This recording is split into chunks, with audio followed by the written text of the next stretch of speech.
Glória a Deus. Aleluia.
Nós herdamos essa saudação do irmão Larosse.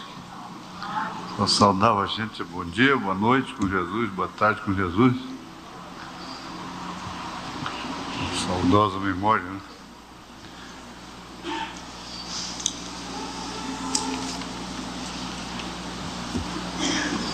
Muito bem.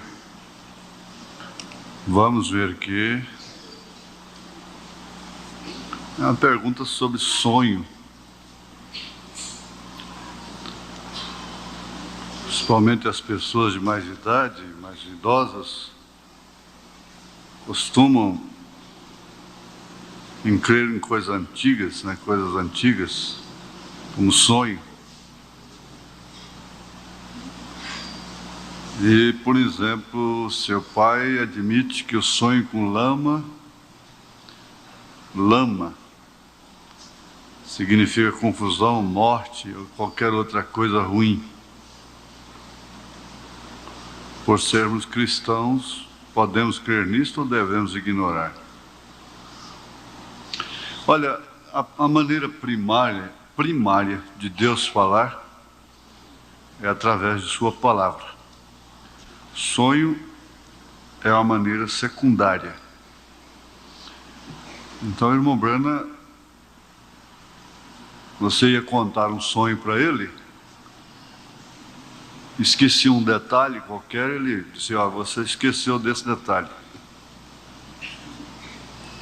Ou ele completava o sonho para você. Então, um sonho não pode ser interpretado a não ser por um profeta. Agora, como as pessoas que tinham mais tempo, tinham o tempo do tamborete na porta, os tamboretes nas portas, né?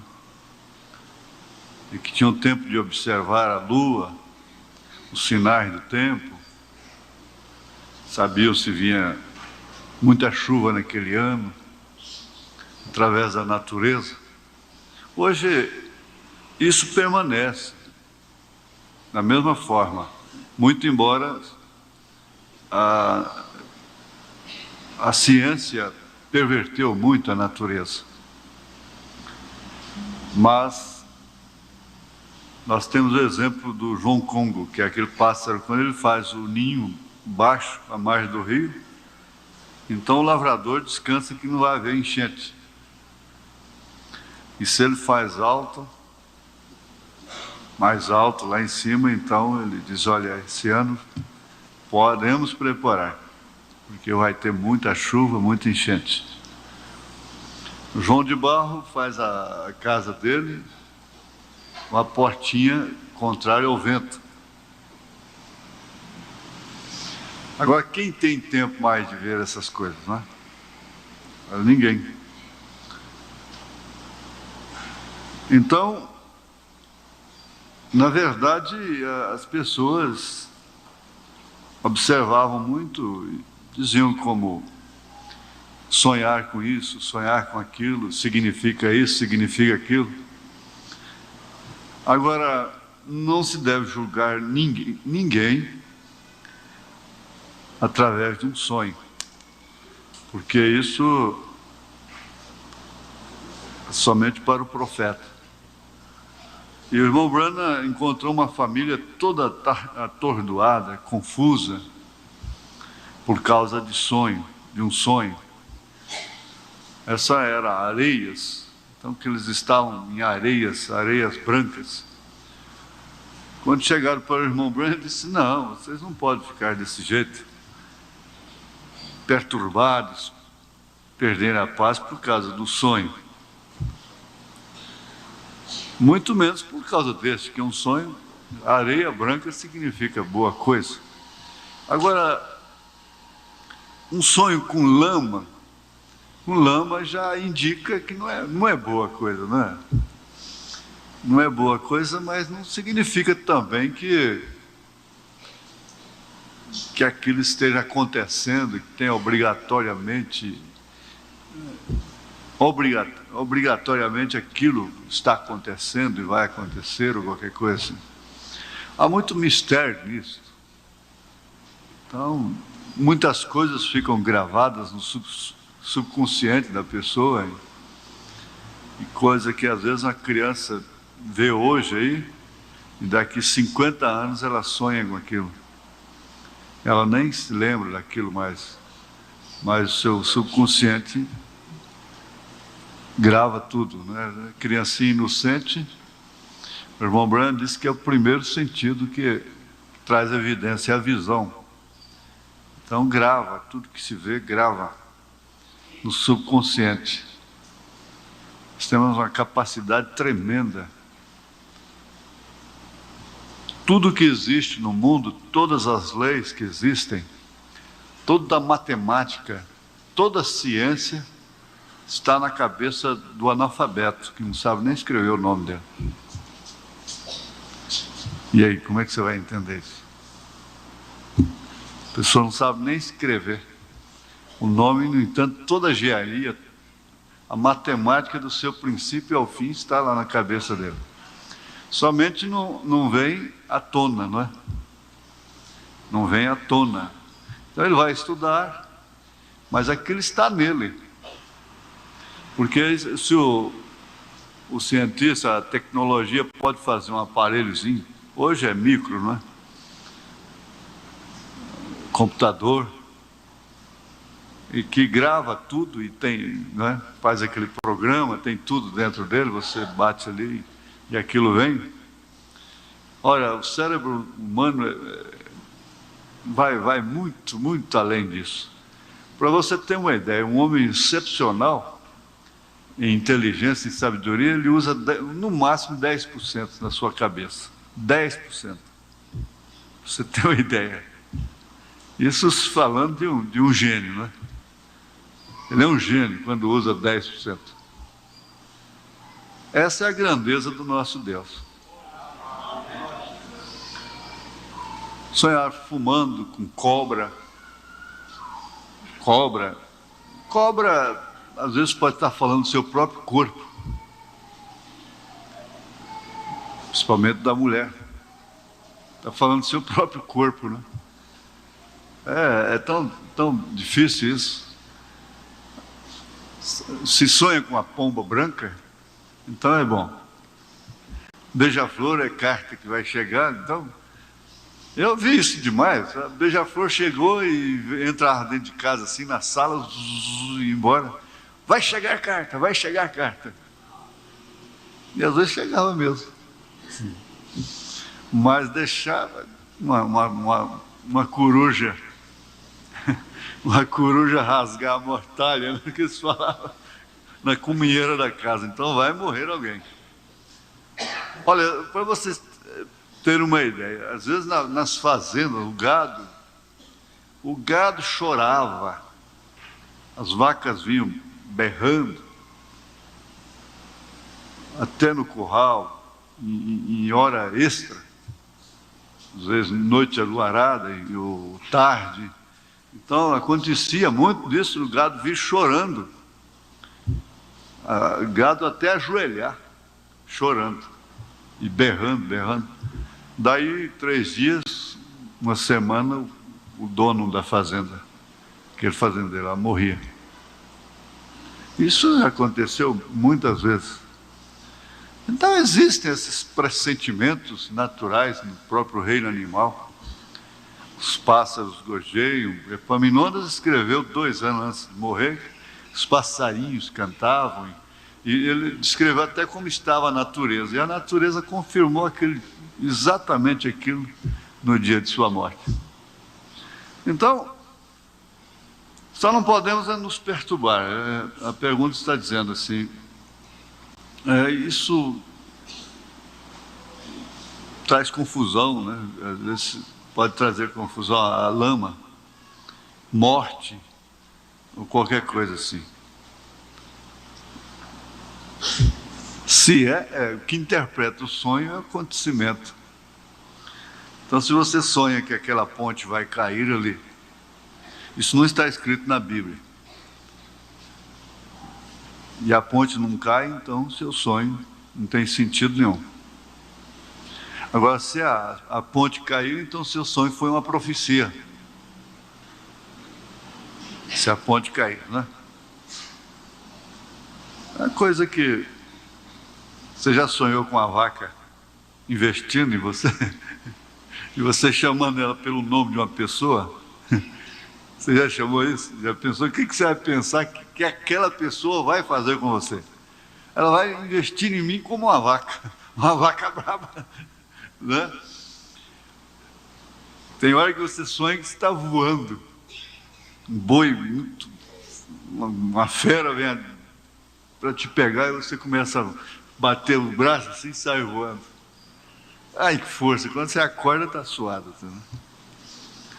Mas não é para se confundir. Às vezes deve se preparar, prevenir, corrigir alguma coisa. Deus avisa também através de sonhos. A palavra não resolve. Fala, depois vem da maneira secundária. Te dá sonho. Né? Não resolve. Aí então, o que você quer mais?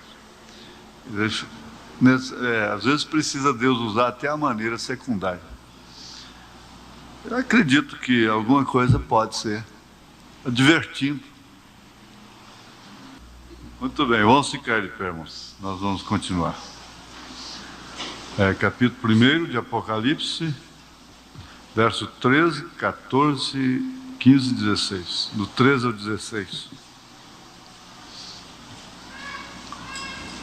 E no meio dos 7 castiçais, um semelhante ao Filho do Homem, vestido até os pés de um vestido comprido e cingido pelos peitos com um cinto de ouro.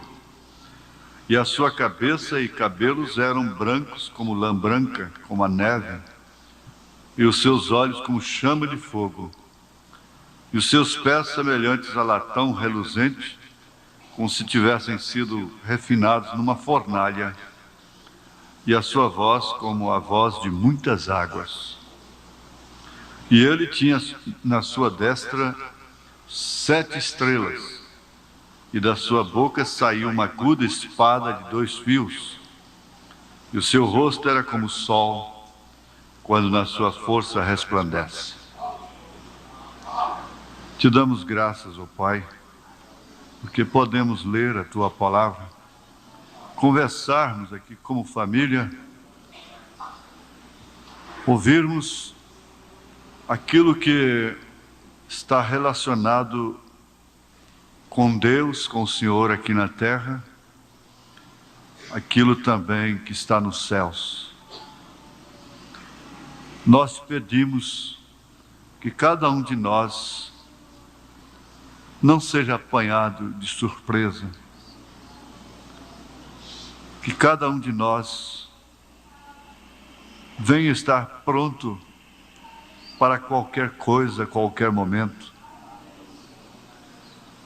para a morte, para qualquer tribulação, dificuldade, escândalo, lutas, problemas, tempestades, estarmos preparados para vivermos momentos de alegria e muito mais para o rapto, para a hora da aparição do Senhor. Te pedimos, ó Deus, que isto seja uma coisa autêntica dentro de nós, vivificada pelo Teu Espírito, como uma estaca, como uma segurança, como uma coluna que sustenta a nossa fé. Em nome de Jesus Cristo nós pedimos perdão dos nossos pecados. Pedimos corações puros, espíritos retos. Em nome de Jesus. Amém. Podeis assentar, irmãos. Então nós vamos continuar. Agora, um assunto muito importante, importantíssimo mesmo, e eu creio que isso é a recompensa de você vir à igreja. Nós estamos vendo aí como a escola das crianças serve até de preparação, né, de preliminar para a escola dos adultos. Então, isso é muito bom. Um milhão de vezes melhor isso do que maledicência. Quer dizer, você nunca pode entender que Deus ficaria ofendido, ferido, por ver seus filhos brincando, e claro, dentro de limites, né? Mas a murmuração e a maledicência o entristece. É 1000 vezes, milhões de vezes preferível. Se é que nós não podemos ter aquilo que na era do avivamento tinha, que você chegava assim, não tinha como entrar, porque até as crianças estavam chorando, orando. Isso não pode ser manufaturado. E a fé nós estamos vivendo hoje como tirando o dente sem anestesia. profeta diz que não há mais avivamento, não é? Não é por isso que você deve se relaxar, ouvir fitas, ouvir hinos, orar, ler o tanto que você puder. Quanto mais. Ganhe o que puder, nesse sentido.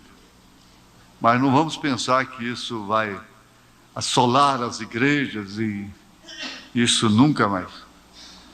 Então, é como Abraão, que ia secando a cada dia mais, mas a sua fé ia aparecendo também cada dia mais.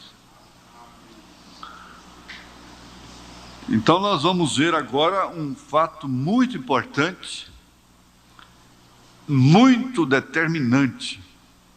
Ele determina a nossa posição. É que eu disse aqui numa reunião, falei, olha gente, eu sou grosso em música, mas grosso mesmo. Mas tem uma coisa, se sai fora ali, meu ouvido pega na hora. Para mim eu não tenho não, para cantar eu sou desentuado, não sei cantar, sou grosso em música. Mas a coisa saiu fora um pouquinho e eu percebo. Então é questão doutrinária também.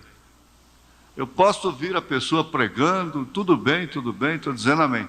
Mas se ele sair fora um pouquinho na doutrina, aquilo soa mal, é como uma nota, não dá certo. Eu posso não saber a mensagem de cor, a Bíblia de cor, mas a gente chega a um ponto que a mensagem todinha, se toda a ciência está em nós, mas também a mensagem todinha também está em nós. Então, aquilo quando tem uma nota assim que sai fora, a gente percebe naturalmente. Então, assunto como este, a gente pensa que é somente para as pessoas que não conhecem ainda a mensagem, mas é engano muito grande. Vocês podem notar a sequência disto. E vocês vão notar como isso vai estabelecendo a fé. E isso não é perceptível às vezes. Não causa emoção, não causa sensação. E um dos mistérios principais que o irmão Branham revelou foi o batismo com o Espírito Santo sem sensação. Isso está na mensagem, senhores, este é o tempo, parágrafo, parece 111 ou 116, por aí. Tem ali os mistérios que o sétimo anjo revelaria. Você vai encontrar, para mim, um dos principais, o batismo do Espírito Santo sem sensação. Por quê? Ele pensou por muito tempo que eram os dons e os pentecostais tinham como dons falar em língua. E ele ficou preocupado com aquilo até que ele esteve com aqueles dois irmãos lá numa concentração, numa convenção, e eles profetizando e sendo muito usados. Profecias e línguas e coisa e tal, ele ficou maravilhado com aquilo. Mas depois, ele conversou com um, ele disse, bom, ele era um autêntico cristão, pela revelação. Quando ele conversou com o outro, que estava sendo usado da mesma forma, ele disse que ele era um hipócrita. Ele tinha uma mulher loira, casado com uma mulher loira, e tinha 2 filhos com uma morena, clandestinamente. Isso era usado da mesma forma. Agora, aí depois, lá naquele milharal, Deus deu a resposta para ele, daquela lavoura, joio e trigo, vocês conhecem, não é? O Senhor semeou o trigo, depois o inimigo semeou o joio. E tudo que o trigo fazia, o joio também fazia. Se faltava água, o joio entristecia junto com o trigo, murchava as folhinhas. Se vinha chuva, o trigo dava glória a Deus, ficava alegrinho e viçoso, o joio também dava glória a Deus, sacudia suas folhinhas do mesmo jeito. Então aí veio a revelação para ele. Não é evidência do batismo com o Espírito Santo. Então ele passou, claro, qualquer um de nós estabeleceria isto, os frutos do Espírito. Bom, isso não falha. É isso aí. Os frutos do Espírito. Por fim, Deus mostra para ele.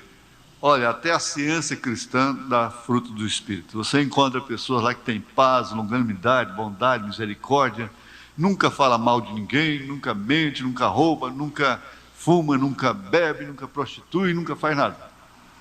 Então não é isso também evidência do batismo do Espírito Santo. Deus mostrou para ele, isso é assim diz o Senhor.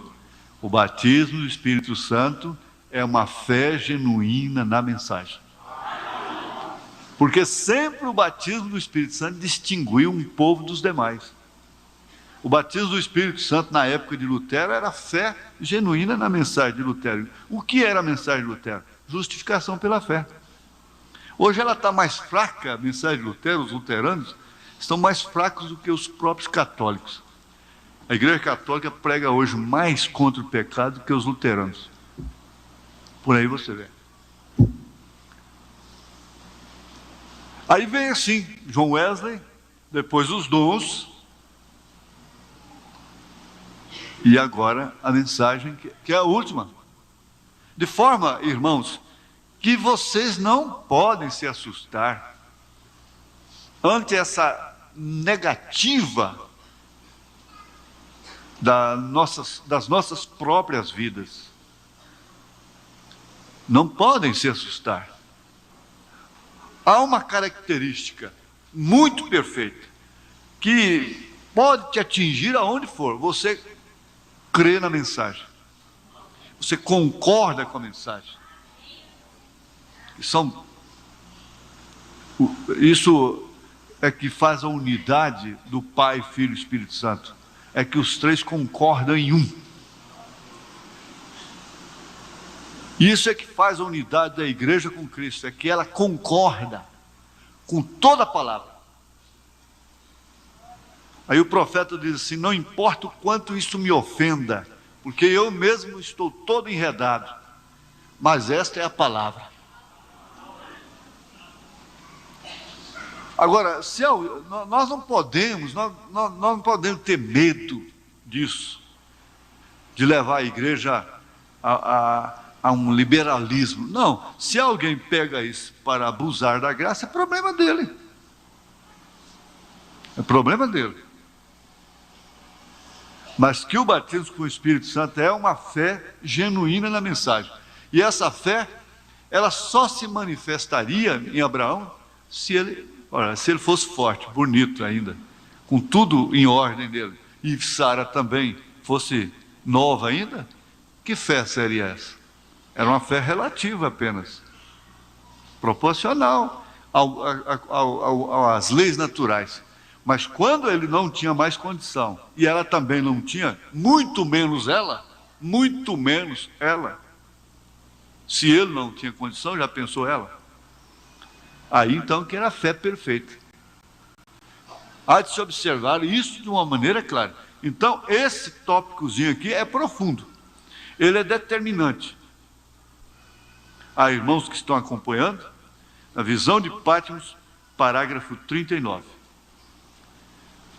O tema é esse: já não é o sacerdote. Eu tenho que bater sempre nessa palavra, porque há uma tendência para nós falarmos sar, mas não é sar, é sacerdote, não é? Os evangelistas.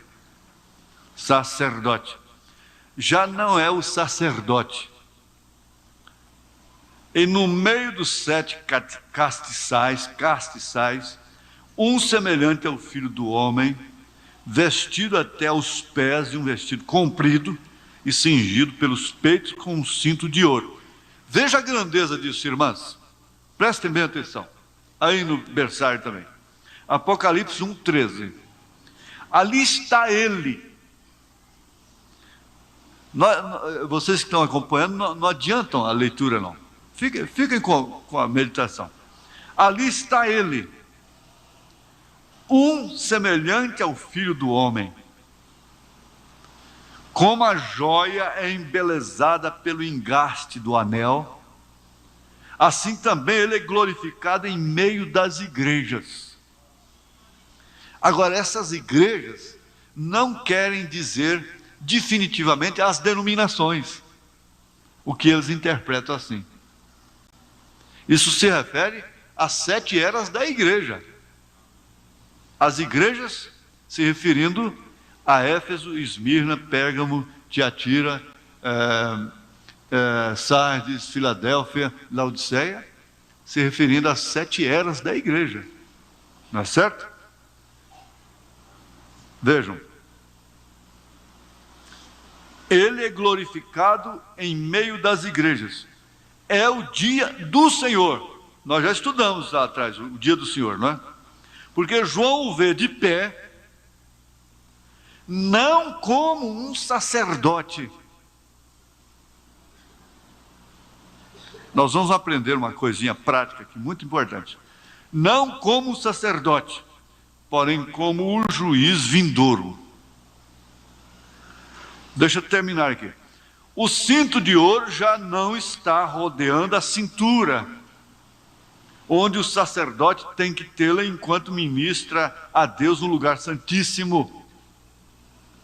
E aquele cinto tinha que ficar com a ponta de fora do véu, porque se ele não fosse aceito, ele morreria lá dentro.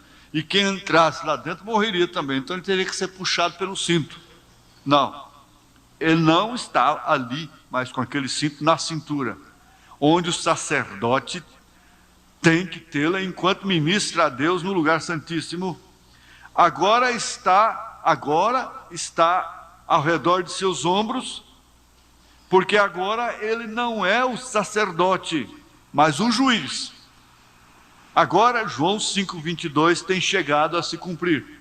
E também o Pai a ninguém julga, mas deu ao Filho todo juízo. Preste bem atenção aqui. O que isso causa muita confusão, a exemplo de outras escrituras, de outras declarações, citações do irmão Branham, em tempo futuro, trazendo o futuro para o presente, falando do futuro no presente. Então eles pegam e isolam isso aqui e dizem assim: o irmão Branham disse que agora ele não é mais sacerdote. Vocês estão prestando atenção? Estão entendendo?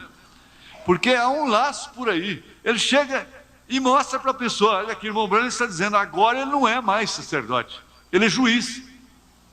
Então não tem mais intercessão. O Cordeiro saiu do trono. Assim eles dizem, esses ismos, a exemplo de outras citações do irmão Branham. Quando o irmão Branham está falando de coisa do futuro, trazendo o futuro para o presente. Ele está analisando, quer dizer, quando chegar aquela hora, então ele não será mais sacerdote, o seu cinto não estará mais na cintura, mas sim nos ombros. O que significa ser juiz e não sacerdote. Agora, se referindo lá, porque ele está estudando lá o futuro. Até uma falta de capacidade, uma certa capacidade, aptidão que Paulo exigiu de Timóteo, que aquele que ensina deve ser apto para ensinar, para ele não ensinar bobagem, tonteria. Porque qualquer um pode dizer: Jesus Cristo salva, perdoa, arrepende de seus pecados, Deus enviou o seu profeta, tudo bem. Mas para ensinar, aí, às vezes não, exige aptidão do próprio Deus para isso. Vocês vejam como isso é tremendo para pegar as pessoas simples. Agora, veja, o cinto de ouro já não está rodeando a cintura, onde o sacerdote tem que tê-la enquanto ministra a Deus no lugar santíssimo. Agora quer dizer hoje, nesse instante, é isso que eles dizem. Está ao redor de seus ombros, porque agora ele não é o sacerdote, mas o juiz. Olha, isso é ensinamento. Preste atenção. Isso é ensinamento. Os evangelistas precisam fixar esses detalhes. Um pouquinho de conjugação de verbo não faz mal para ninguém. Não faz mal para ninguém, não confunde ninguém. É preciso que haja critério também. esmero para a gente não ensinar bobagem, tonteria. E nesse caso aqui, é uma coisa que é ferina, é mortal. Ensinam-se por aí grupos saídos da mensagem, que o Cordeiro não está mais na intercessão. E eles pegam essas coisas, dizendo, olha aqui, está vendo? Está vendo? Está vendo? Agora está ao redor de seus ombros, porque agora ele não é sacerdote, mas o juiz. E aí, como é que você vai fazer? Primeiro, você sabe, a mulher prudente, sábia, ela não vai dar atenção para um homem que aparece na sua vida misteriosamente em qualquer hora, não é? A igreja também é assim. Ali está aquela palavra, igreja. O irmão Branham disse que Satanás traria alguém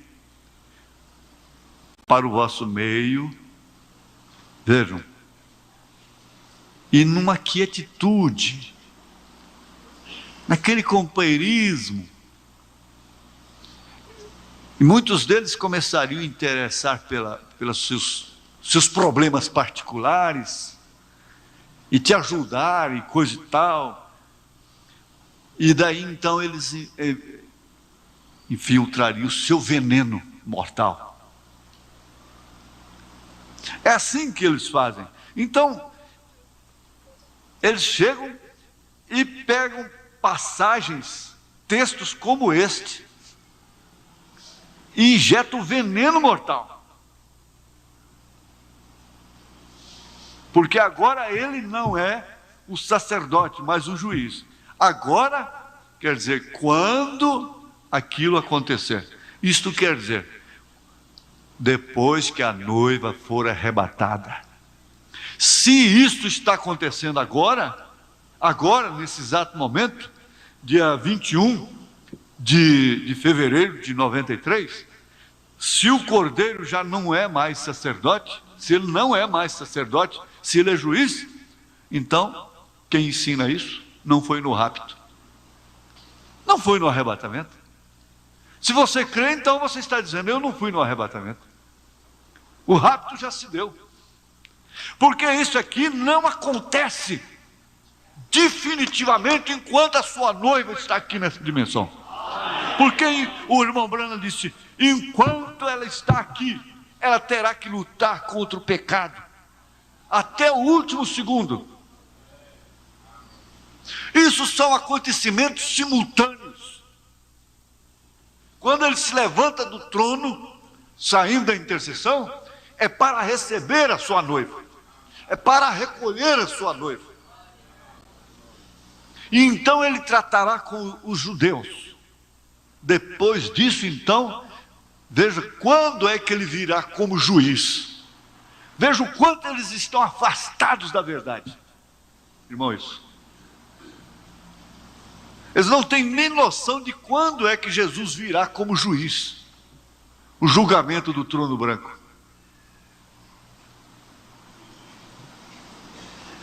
Está bem claro isso? Os obreiros? Veja o que Jesus disse. E também o Pai ninguém julga, mas deu ao Filho todo juízo. E ele não julgou a ninguém aqui, quando ele estava na terra. Porque ele sabe que há o dia do juízo, o dia do Senhor. Então esse agora é se transportando para lá. É no então. Você guarda isso, irmã, guarda isso, irmão. Se o Cordeiro não está no trono mais, então você não foi no rapto. Você ficou. Eles ficaram. E sabe o que eles dizem então? Que nós já estamos no milênio. E você pode pensar assim, você é tão segura, tão seguro. Eu sempre alerta as irmãs, gente, não tem nenhuma mulher que possa ter mais confiança em si do que Eva podia ter. No entanto, onde ela foi parar? Não tem nenhuma mulher que possa dizer, isso não acontece comigo. Por isso a mulher procura se velar-se. Ela não se expõe, eu posso, né, porque eu creio em mim. E ela tem bom caráter, ela é de fato de uma personalidade boa, de caráter bom, mas não tem a estrutura definitivamente, ela não tem estrutura para viver desvelada. E assim é a igreja, ela não pode viver desvelada. Sara não morreu porque ela estava em Abraão, ela estava velada. O irmão Branham disse. Agora, seu serviço tem sido prestado.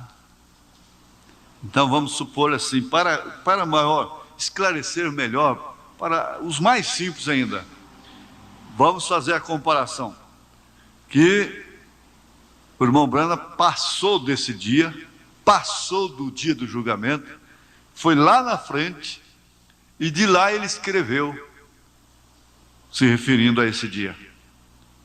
Ele foi lá no dia, e escreveu se referindo àquele dia. Seu serviço tem sido prestado, o sacerdócio está consumado. Então não há mais sacerdócio. E você sabe que não há mais isso para o mundo. Muito embora ele tenha morrido pelo mundo todo. Muito embora o profeta seja pastor da Igreja Católica Romana. É absurdo, né? Elias era pastor de Jezabel.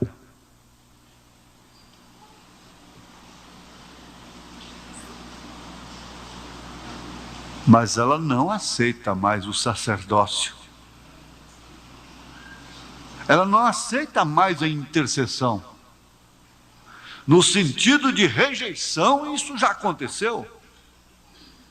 Porque o mundo rejeitou, crucificaram a Cristo novamente e rejeitou a palavra. Não existe sacerdócio, intercessão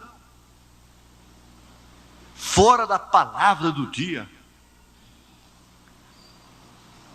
O juízo caiu lá sobre a terra nos dias de Acabe, por causa de Jezabel.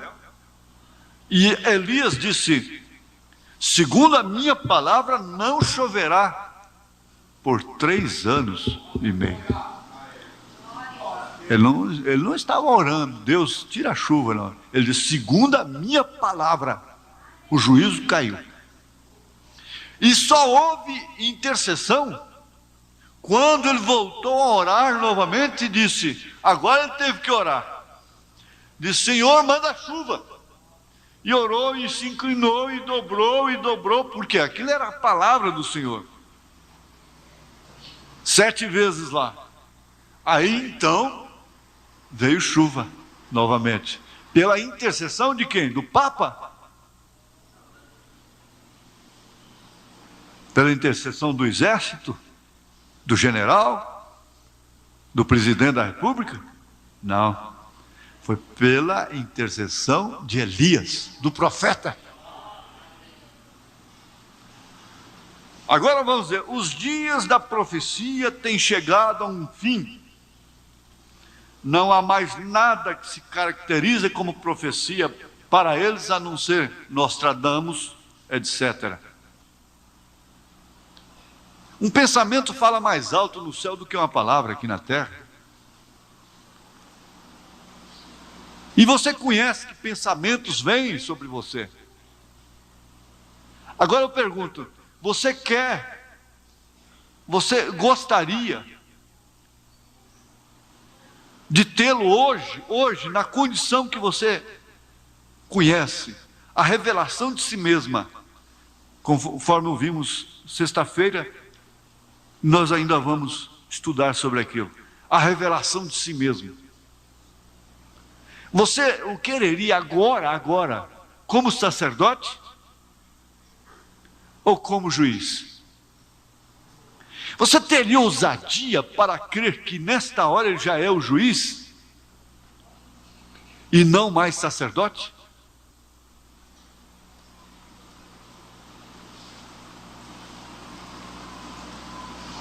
Eu quero como advogado. Eu quero como sacerdote, porque eu não quero viver um segundo aqui nessa terra sem tê-lo como meu sacerdote. Porque eu estaria fulminado. Você estaria fulminada. Ele sabe como proteger os seus. Ele sabe perfeitamente que em quaisquer épocas, ou em qualquer época que ele se manifestasse como juiz, todos seriam fulminados. Lá no monte, quando ele estava falando com Moisés, se mesmo um animal, um cavalo, um jumento, um boi, tocasse no monte, morreria.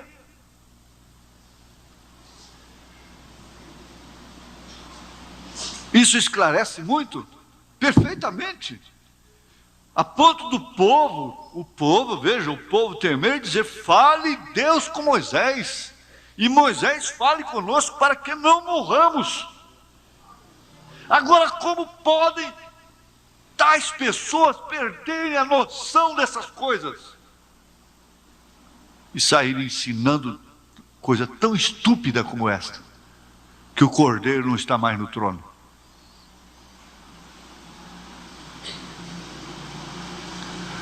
É aquilo que nós já frisamos aqui, já alertamos.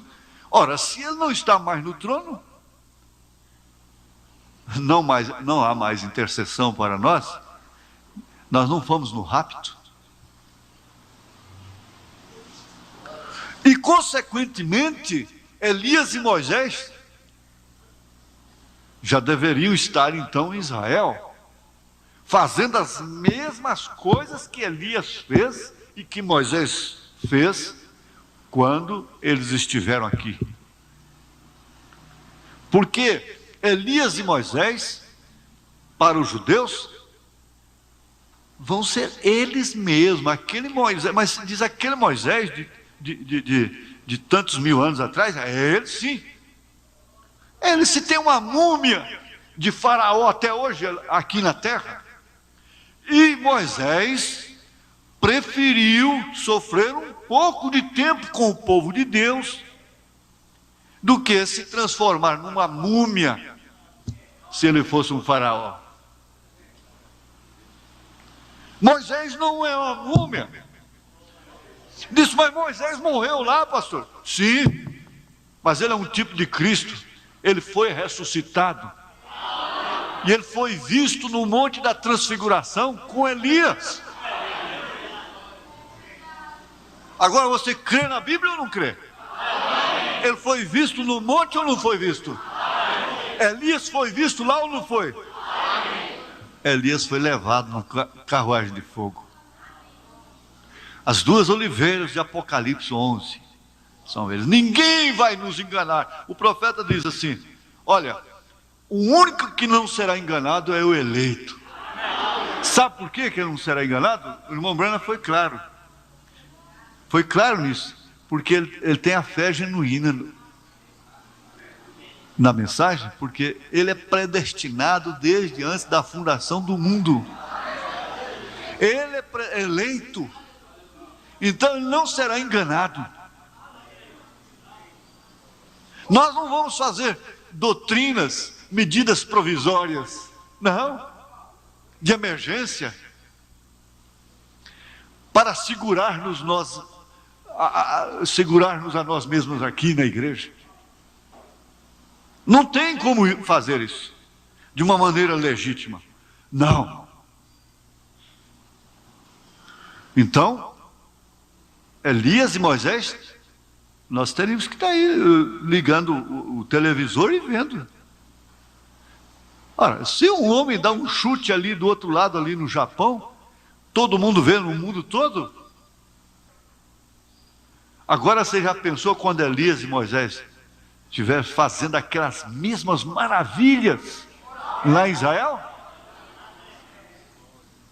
Como essa televisão do mundo todo vai ficar em cima mostrando para o mundo todo. Por isso João disse que o mundo todo veria, todas as nações veriam seus corpos lá.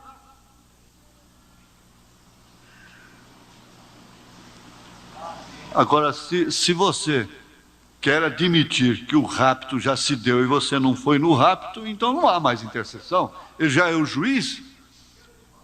Ah, que isso? Que Deus nos guarde, e Ele tem nos guardado mesmo. Graças a Deus. Glória a Jesus. Agora, é o que me descansa. Porque se nós não tivéssemos esta luz, essa confiança por nós mesmos, nós já teríamos desistido. Vamos ficar de pé, irmãos? O pastor Elias vai encerrar a reunião com uma oração. À tarde nós estaremos aqui. Eu fico satisfeito. É como eu disse lá, acho que foi em Campina Grande, o irmão Brana suou para nos dar a coisa correta, perfeita. Nós não temos que sair por aí suando e caçando revelação e jejuando 90 dias e pedindo coisa nova para sustentar o povo. Não, ele suou, ele nos deu tudo. Olha, a ferramenta está toda aí, tudo pronto, é de graça.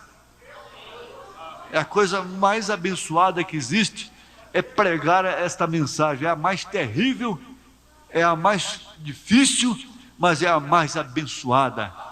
Glória a Deus. Porque não existe coisa melhor no mundo do que você falar e ensinar a verdade para o povo. Amém. Você é um pregador do Evangelho também, e você está aqui por uma boa causa. Você não está doente, você está em necessidade e você quer um avivamento pentecostal para começar em sua igreja. Todos nós queremos isso.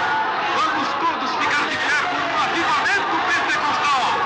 Deus Todo-Poderoso que criou os céus e a terra. Eu peço que todos os poderes dos demônios deste recinto sejam quebrados. O poder de Jesus Cristo seja manifesto, Senhor. Nós não estamos derrotados. Satanás, eu te ordeno no nome do Senhor Jesus Cristo, sai deste povo. Ponham-se de pé, vocês aleijados nas cadeiras de rodas. Deem glória a Ele, todos vocês.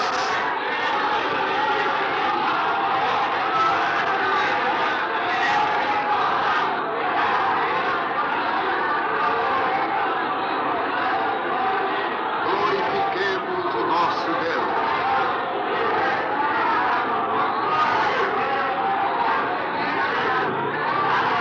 Aleluia.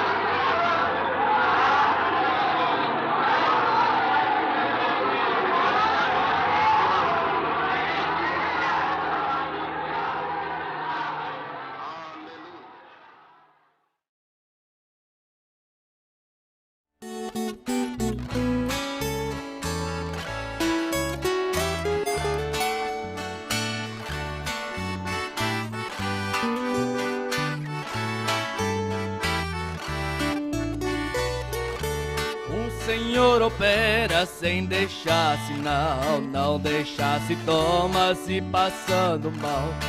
Sem anestesia e o paciente jamais sente dor. Ele faz transplante de coração, mais perfeito que qualquer cirurgião. Em anatomia ele é formado desde a criação. Faz o paralítico saltar de alegria, não precisa fazer fisioterapia. E ao homem cego toca nos seus olhos e faz ver a luz. Ele cura a lepra chamada pecado e alivia o coração angustiado. É maravilhoso, o médico dos médicos, o doutor Jesus. O doutor Jesus faz o que o ser humano não pode fazer. Quando fala surdo, ouve coração parado, não dá a bater. O doutor Jesus faz